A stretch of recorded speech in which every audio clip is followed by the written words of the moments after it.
জান্নাতীরা যখন জান্নাতে ঢুকবে, আল্লাহ তাআলা প্রশ্ন করবেন, ও জান্নাতীরা, এই কোরআনে যত নাজ নেয়ামতের বর্ণনা দিয়েছিলাম তার সবগুলো কি তোমরা পাই টু পাই বুঝে পেয়েছো? জান্নাতীরা বলবে পেয়েছি। হঠাৎ এক জান্নাতি হাত তুলে বলবে, আল্লাহ একটা জিনিস তো পাই নাই। সবাই বলে পাইছি, তুমি পাও নাই, কি পাও নাই? কয় আমনেরই তো পাই নাই। সুবহানাল্লাহ পড়বেন না? আপনাকেই তো পাই নাই। সব দেখলাম, সব খাইলাম, সব দেখলাম, কিন্তু আপনারা তো দেখলাম না।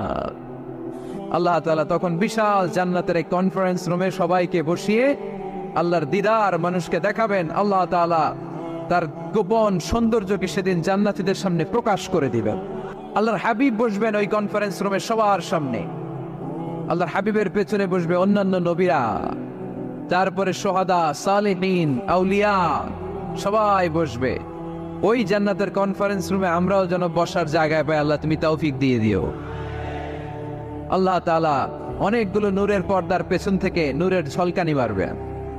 ওই ঝলকানি এক মুহূর্তের জন্য দিবে। এক মুহূর্ত, কয় মুহূর্ত?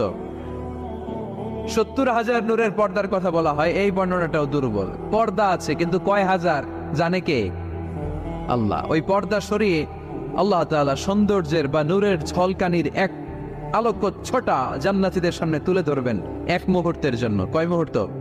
আলোকচ্ছটা দিয়েই আবার নাই, আবার সরাই ফেলবে। ওই এক মুহূর্ত দেখে জান্নাতীরা পাগল হয়ে যাবে, অপলক নেত্রে তাকিয়ে থাকবে। এইভাবে চোখের পলক ফেলবে না, চোখ মেলে তাকিয়ে আছে। কিন্তু সামনে কিন্তু আল্লাহর নূর আর নাই, কারণ ওইটা আসছিল কয় মুহূর্তের জন্য?